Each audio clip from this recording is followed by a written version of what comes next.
Hello, my name is Ali Duzette, and this session is for recovering from the death of a loved one. Okay, so before we even go into it, the first thing that you need to do is give permission for all of these changes to go through. Nothing that I do can go through without your permission, so just go ahead and close your eyes, and in your mind, just give that permission for these changes to take place. And you can just tell yourself, it is safe to start releasing my grief and my regrets. It is safe to start recovering from the death of my loved one. And before we even get into anything else, I'm getting a big resistance, just one that just says that it looks like it feels very guilty and very panicked, and like, no, it is not okay to give myself permission to heal from this. That is not okay. It would make me a bad person. It would mean I did not really love my loved one. If I ever recovered from this, I should feel so guilty. I should feel like a terrible person. I should hate myself. And there's even a kind of like irritation with the whole idea, like the idea of recovering kind of like chafes at you. And all of this can clear now, so go ahead and take a deep breath.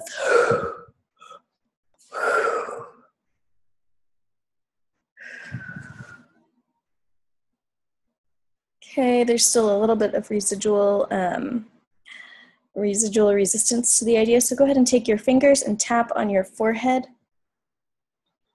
while taking your deep breaths and thinking, I give permission for this to clear, I give permission for this to clear. Tap on your temples next to your eyes. And go down and tap on your cheeks close to your ears. Okay, deep breath.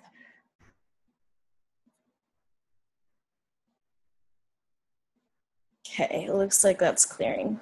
Okay, so now try again to close your eyes and say, I give permission for the session to take place and for it to, to apply to me and to help me clear the things I need to clear. And go ahead and just breathe in that permission. Okay, and we're going to put in a preset that everything released today will release in a very safe and gentle way, a way that will be very safe and gentle for the body, that you will notice the changes, but that they will not burden you. Okay, now the first thing that came up when I was planning the session, before I realized how much resistance there was going to be to it, was hydration. And this is an issue of self-care. To heal from anything, including emotional distress, we need a lot of nutritious food, a lot of water, and a lot of rest. And these are three things that really fall by the wayside when we are dealing with grief. Okay, and so as I was looking at this, what came up was two symbolic images. And the first one was, I called it a despair overload, but it was a person in rags, dirty on like a dirt floor in a yucky house, and they're like lying on the floor almost like they're asleep without a pillow or anything like that. And they are in so much despair that they can't even function. That's basically the idea, that they can't even get up, can't even change their clothes, can't even get dressed, can't even do anything. They're in so much despair.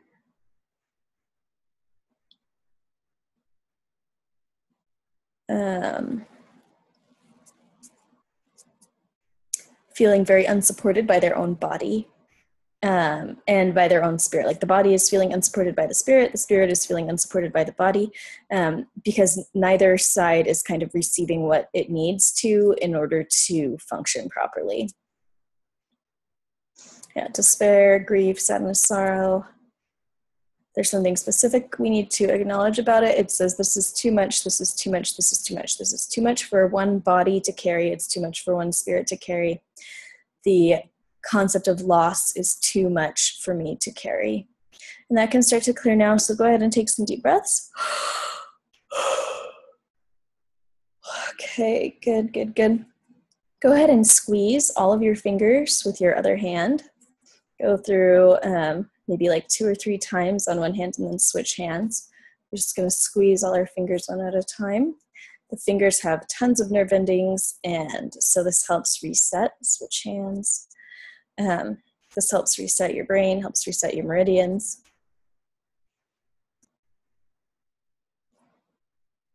Okay, good. Now lace your fingers together and just squeeze your hands, and then unsqueeze, squeeze, and squeeze, squeeze, and squeeze. Okay, filling up that overload with light. Now imagine a healer coming to this person on the floor and taking them by the hand and helping them get up off the floor. And this despairing person just almost collapses onto this healer. And it's okay because this healer can support them. And this healer, you know, helps them clean themselves so that all of a sudden they're clean. There's no more dirt. They've been scrubbed off just like that. And here are some new clothes for this person in despair that, and there comes up a little bit of guilt. How come I should wear clean clothes? How come I should take care of myself when my loved one is dead? How does that show respect for what happened to them? How does that show love for what happened to them? Or love for them in what happened to them? So there's that resistance of guilt, fear. What if this makes me a bad person? To recover. So inviting in a divine perspective on recovering from the death of loved ones. And putting in a packet of understanding of, I will see them again. I am going to see them again. They're still alive. Their body is not alive, but their spirit is still alive. They can still be with me every day. They can still be helping me every day.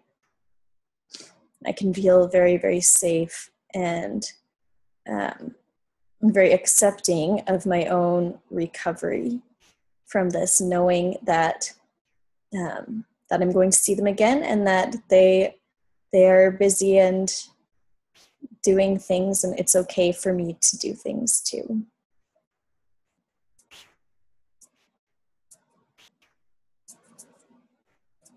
Okay, here's a sorrow, a discouragement. Okay, those can release now. Go ahead and take a big deep breath to release. Okay, it says we can move on.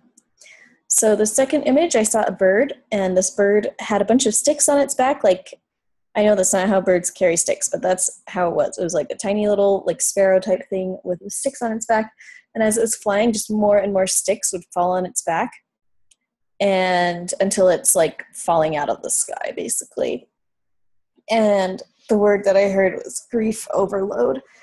And it felt like, you know, you try to fly, but just like, it's like every new memory that you remember, every new thought about the situation, it's like a stick just raining out of the sky and just whacking you on the back until you can't even carry it anymore. And there's just this grief, this despair, a mourning that feels like you can never get over it. Like, it doesn't matter how I handle this because another stick is just going to fall out of the air. Despair, discouragement, this kind of certainty that it will never get better, this will never improve.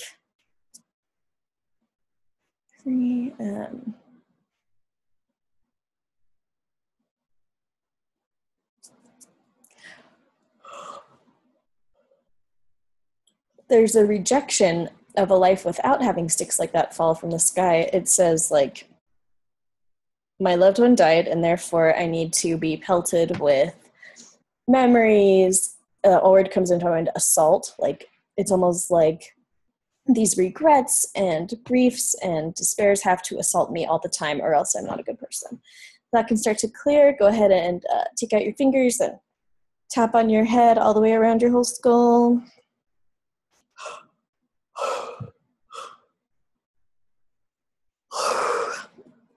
Okay. Releasing that, releasing that.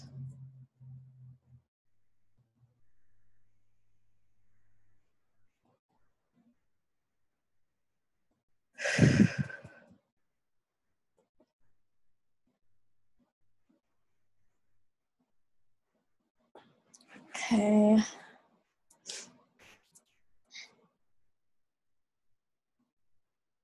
There's a block of like burrs buried in the bird's wings. It's like I can't get them out. So we're going to take a deep breath and release those.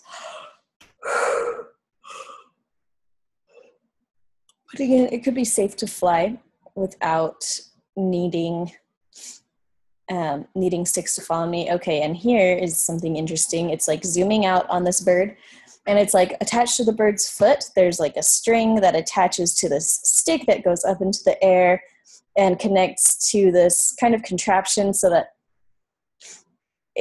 this contraption is what's holding the sticks, and it's like the bird itself as it flies is pulling on this contraption and making it rain sticks. It's like it's on purpose.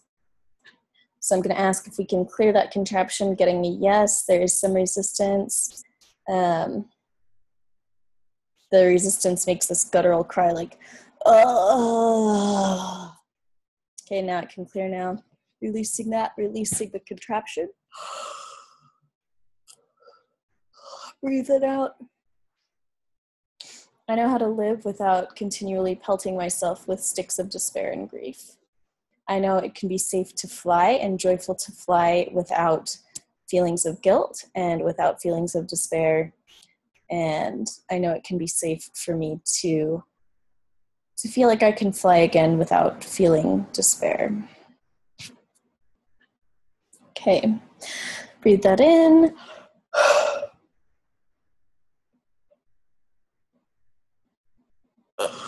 Oh, okay. And so now for this session, we're going to be focusing on regrets.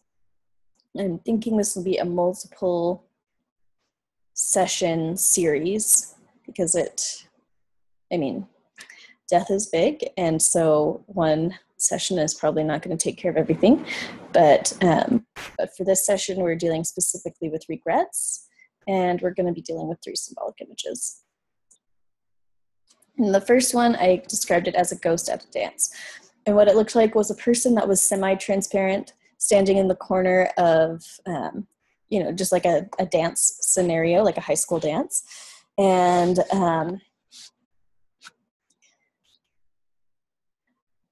this person just watching, and they kind of have this sad look like, I'm missing out, or,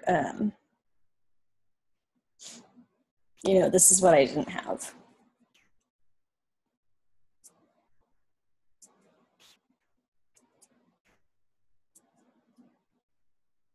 There's a sense of blaming of death and blaming of life situations as well, like, health situations and financial situations and emotional situations and relational situations that all worked together to prevent certain events from happening in the loved one's life. And there's almost an anger about that. Look how I was robbed. Like, look at the things that I didn't get to do. A sorrow, a sadness, discouragement, now I'll never get to do them. A stubbornness of like, no, I will really never ever get to do them. No, really. Because I started being like, well, it's not totally true. Like, you'll get to do everything you want to do someday. And that goes for everybody.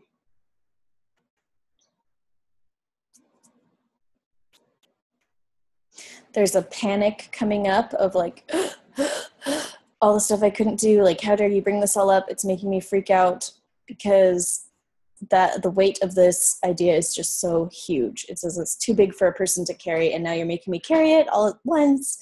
And so just take your deep breaths. And with every deep breath, some of this can clearing this panic. The panic can't clear it, actually.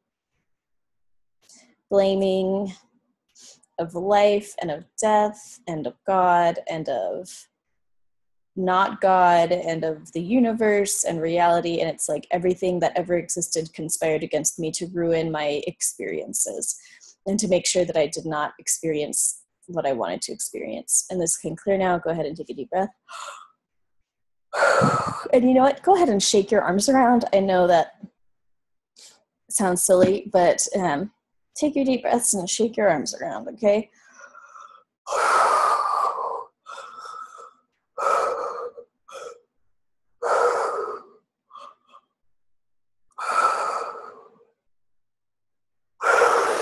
And tap on your forehead. And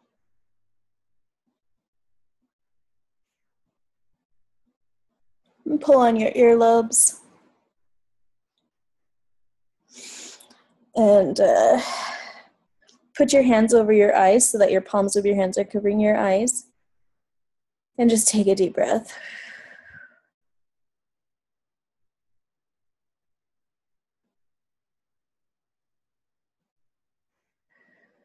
Okay, you can leave your hands there. And just breathe as I continue. We're putting in packets of divine understanding that that everything that was experienced or not experienced in this life was exactly right.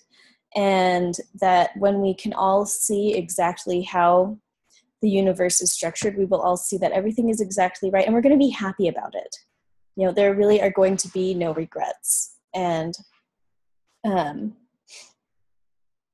we'll see how everything that happened was exactly what we wanted to happen for our particular growth and for our peace in the end. Putting in packets of hope, putting in packets of light and packets of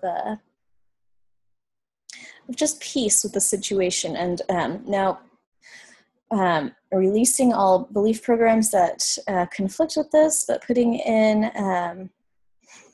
I know that I don't have to have all the answers today.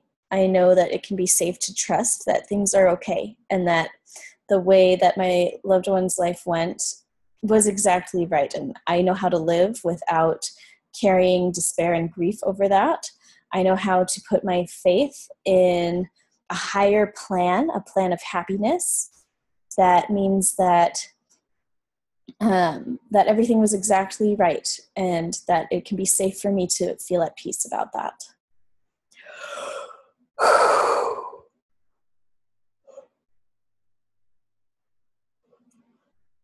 Okay, very good.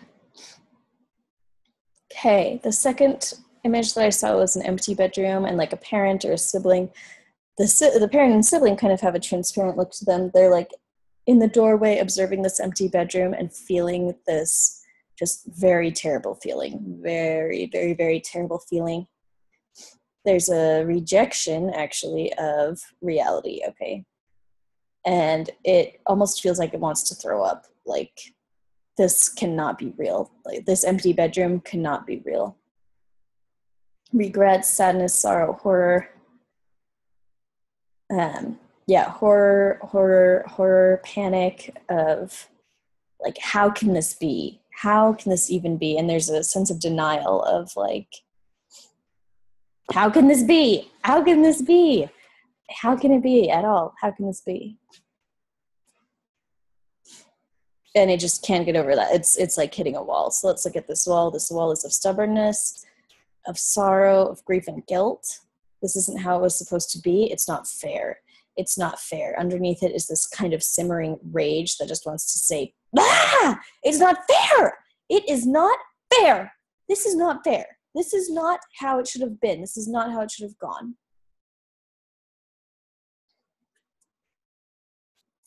There's a terror, actually. Okay, it says that the terror, the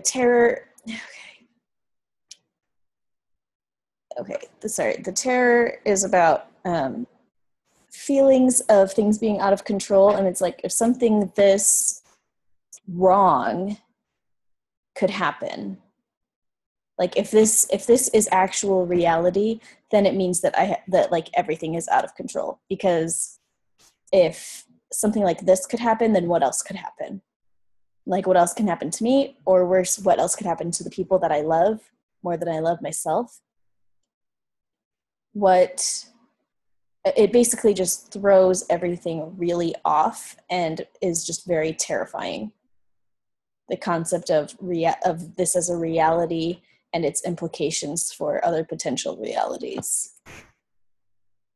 I hear scream, and here's crying, grief, terror, upset, horror. How could this have happened? How could this have happened? How could this have happened? No, no, no, no, no, no, no. No, no, no, no, no, no, no. I can clear now, so go ahead and take a deep breath.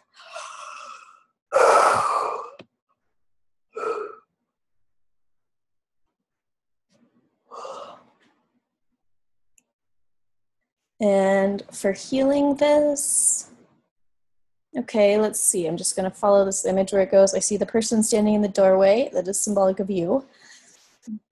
I'm grabbing the doorknob and closing the door so that they are in the hall. And the bedroom door is closed now. And actually the door kind of dissolves into the wall. And that room is closed off now. But on the other side, so we have the main character in the hall, and they can't get back into that room now. But it's important to know that on that side of the room, well, I didn't say this earlier, but that room looked very gray to me, like just shades of gray and very dull blue. And now that room is like flooding with light, rainbow light, and everything is being restored to color.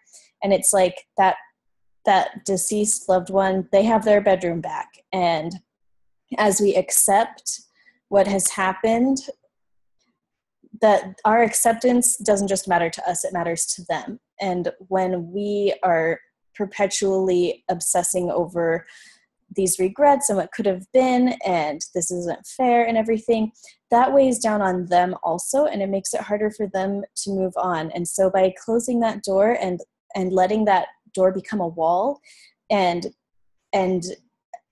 being able to feel gratitude for their life as it was and feel at peace with reality as it is, all of a sudden it's like they get their room back, and they're able to feel this peace and joy, and like, yes, like this is okay, this is very safe. And so it's important to know that death is not a permanent thing, and that our loved ones they still have lives, and they still have emotions, they're still doing things, they're still checking in with us. They have responsibilities and callings, and they are busy, and they want us to be happy. We love them and they love us, and that is in the present tense, and they want us to be happy. And when we allow ourselves to be happy about maybe not about the situations with them, but maybe in spite of the situations that our loved ones went through, that frees them up to be happier also. Okay, some more deep breaths.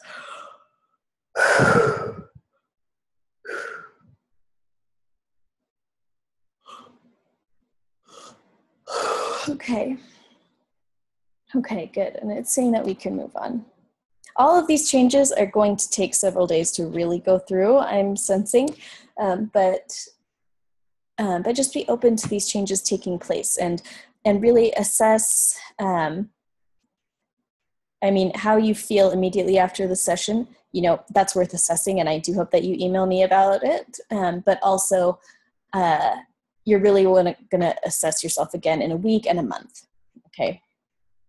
These things can take time to shift through 100%. Okay, this one was interesting. I saw an outdoor wedding, and there was there were all these chairs for people, and all the chairs were full, and then there was a I can't remember the name, but like an arch, like a trellis thingy. Anyways, where brides and grooms often stand in front of or inside of for outdoor weddings. And then it's like they're I saw it three different ways. One was a bride without a groom, one was a groom without a bride, and one was with neither of them there. And there was just kind of this pervasive sense of vague confusion. And like everybody there was like, we're here for a wedding, but something is just not right. It's just not right.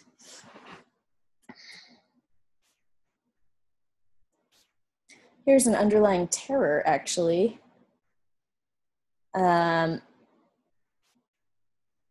Okay, it says, terror, what if my loved one missed their chance, they'll never get married. And I'm so terrified that they can't get married. I don't know. It can clear now, take a deep breath and release that. Here comes up a big crying, sadness, sorrow. It's like I always wanted this for my loved one. Not necessarily a wedding. Again, this is symbolic, but like I always wanted this, landmark event for my loved one in their life, but now they're not here, and now they can't experience that, and there's just this huge like reservoir of regret. It can start to clear, so take some deep breaths, and with every exhale, maybe you'll feel a tiny crack in that reservoir. And we're going to take a couple of breaths and keep dissolving the sides of it until it can just drain, okay?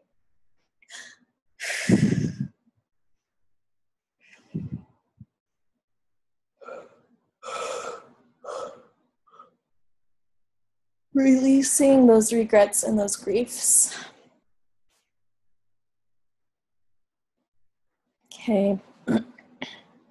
And now as those things just release, we're going to go back real fast and just put in that healing image of, it's like the people on the lawn in their chairs are on this whole different plane from the bride and groom. And so like they can't see the bride and groom, but they're there. And so like you can see as the observer, that they're there and that they glow with this brilliance, and they're so happy, this bride and this groom. And there's this knowledge of, maybe we can't see these landmark events for our loved ones now, but they're still happening. I mean, maybe not the way that we thought, but to put on these artificial limitations of, oh, my loved one didn't get married in this life, so now they'll never, ever be able to get married. That's just, we don't need to think that way. It's not productive to think that way. And it can be safe to envision the possibility that our loved ones can still experience incredible joy on the other side. There's something else, another message. I'm actually hearing somebody say, it's okay, Mom. Like, it's okay. I'm really happy. I hear, it's like this person says, you have to understand that everything that you wanted for me, they say, first off, that's everything that you wanted for me is not the same as everything that I wanted for me. And they're saying, I got what I wanted for me. And they're saying my story is not over. I got what I wanted for me. My story isn't over. I still get to experience these beautiful experiences that you can't even comprehend yet. And I'm happy. I'm happy without the pain, and I'm happy to be with other people that love me, and I miss you so much, and I love you so much, but I'm not alone, and I'm not afraid. I am happy and feeling balanced and feeling safe, and just there's just this big feeling of safety and peace, and like it's okay, and it's like I'm excited to see you again someday, but please take your time. Don't hurry on over to the other side, but just know that I'm okay and that I love you. We're gonna see each other soon enough, and so we don't need to to rush about it or stress ourselves into, into anything serious. It can be safe to release these griefs and regrets and recognize that our loved ones, that we'll see them again, and that they are happy now, and that they are still having landmark events. They still get to experience, things that we want them to experience. Okay. So now we're just going to hold space for anything else residual that's ready to come up now. So go ahead and just breathe for a minute.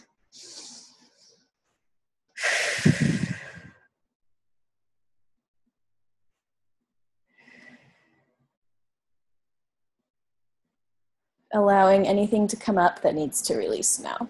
So if this means you're crying, if this means that you're, making weird sounds or shaking or doing anything, that is just fine.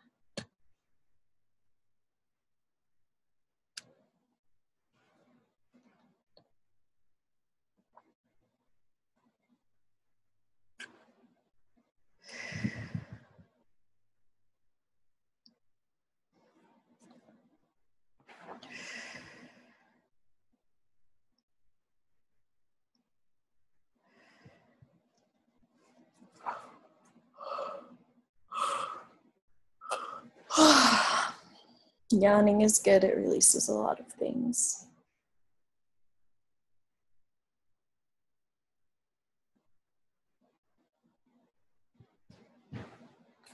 Okay, and now we're just going to ground by taking some deep breaths and imagining ourselves growing roots into the center of the earth. And that is it for today.